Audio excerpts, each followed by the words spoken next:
Hello friends.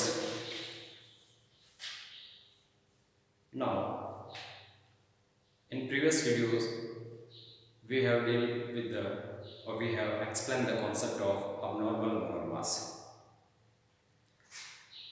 And about the abnormal molar mass, as you know that abnormal molar mass is due to either association or deassociation of a solute.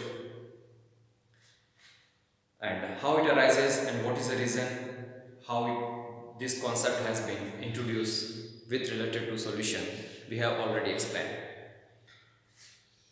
In the next step, the scientist has tried to correlate this abnormal molar mass with colligative properties. Now the question is again, what is the need to correlate this abnormal molar mass or this concept to the colligative properties? Because we know very well all the colligative properties depends on the molar mass of solute, and if the molar mass value of solute is going to be changed, the value of colligative property will be changed.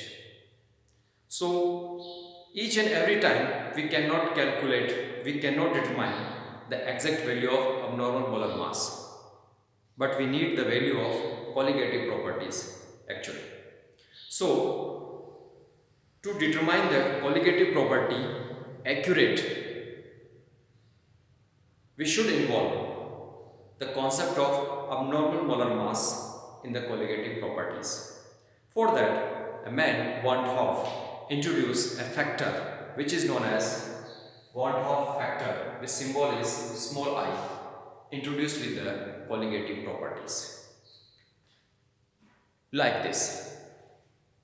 First colligative property, which we know very well, that is relative lowering in the vapor pressure, and the formula of relative lowering of vapor pressure is Wb upon Mv into Ma upon Wa. So this colligative property has been modified with this Van 't Hoff factor like this: I dot Wb upon Mv into Ma upon Wa. The second colligative property, that is elevation in the boiling point, that will be changed as per this, will be I into Kb into molality. Next, that is depression in freezing point, that is equals to I into Kf into molality. And finally, the osmotic pressure pi is equals to I into CRT. So in this manner, the concept of abnormal molar mass in the terms of Van 't Hoff factor introduced with these four colligative properties. But now again, the question is that how can we determine I with for these colligative properties? So the first relation for I in the terms of molar mass, that is I is equals to normal molar mass upon observed molar mass. Normal means which we calculate theoretically, and observed means which we find out with the practical methods. So this is the first relation of Van 't Hoff factor in the terms of molar mass. We can say the Van 't Hoff factor is the ratio of normal molar mass with observed molar mass. Again, the I can be expressed in the terms of colligative properties also. So this will be here observed colligative properties upon normal colligative properties.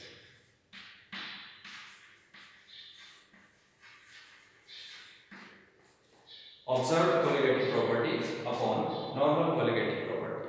Now this will be interesting that, sir, in the first you have mentioned normal molar mass upon observed molar mass, but in the terms of colligative property you have just reversed the situation like this, observed upon normal. Because in all these colligative properties, just look at the example of relative lowering in the vapor pressure, you are observing that the molar mass of solute and the colligative property are related in an inverse manner. Means the relative lowering in vapor pressure inversely proportional to molar mass of solutes. This happens in all these three remaining colligative property also. So you can understand, if here is normal, it will be here 1 upon normal colligative property upon 1 upon observed colligative property. After solution we will find out observed colligative properties and normal colligative property. Now one more expression is also available for Monroe factor in the terms of the process of deassociation or association, that I is equals to total number of solute particles after deassociation or association upon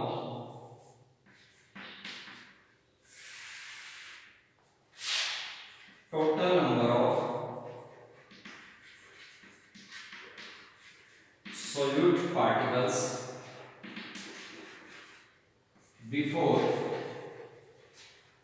dissociation or association. So we can express the want of factor in these three terms: molar mass, colligative properties, and number of solute particles after dissociation or association, or before dissociation or association. So in this manner we can understand the concept of want of factor. Now again, sir, what is the meaning of this last one? After association, after dissociation. So simple, this is a very simple process which we have already explained in the example of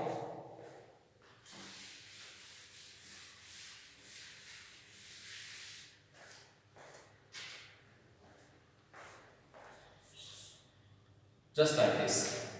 For AB, if it is proceeding for deassociation, it will be here A plus and B minus. So the value of I will be here. Look at this formula. Total number of solid particle after deassociation.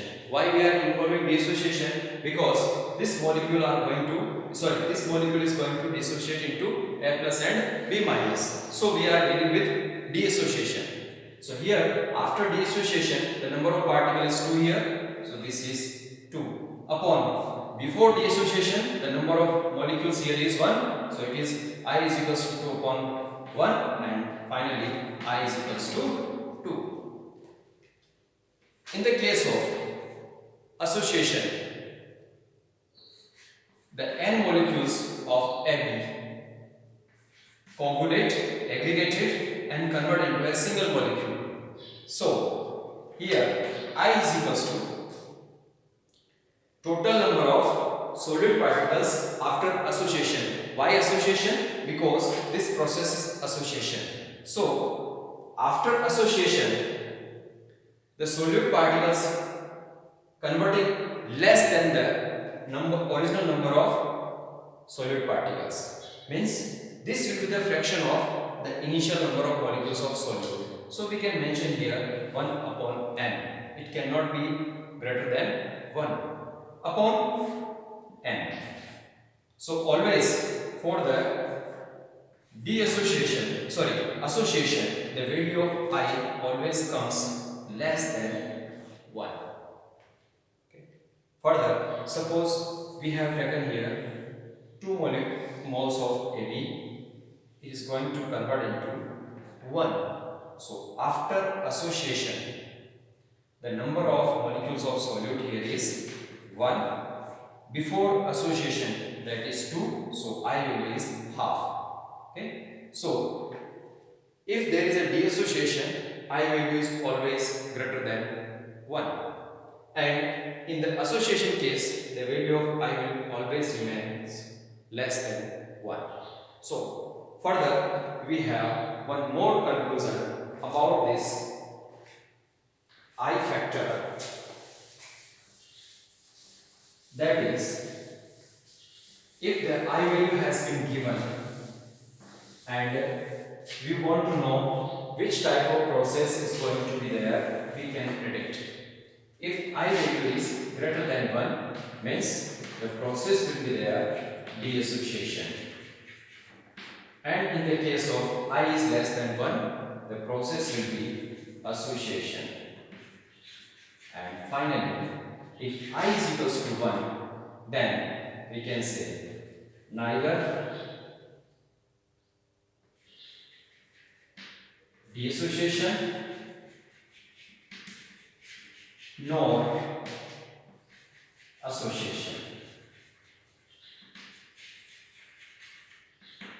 So, in the case of deassociation, association, the value of colligative property will be changed. But in the case of neither deassociation nor association, the value of colligative property will remain same. So, this is all about the on-top factor. Thank you so much.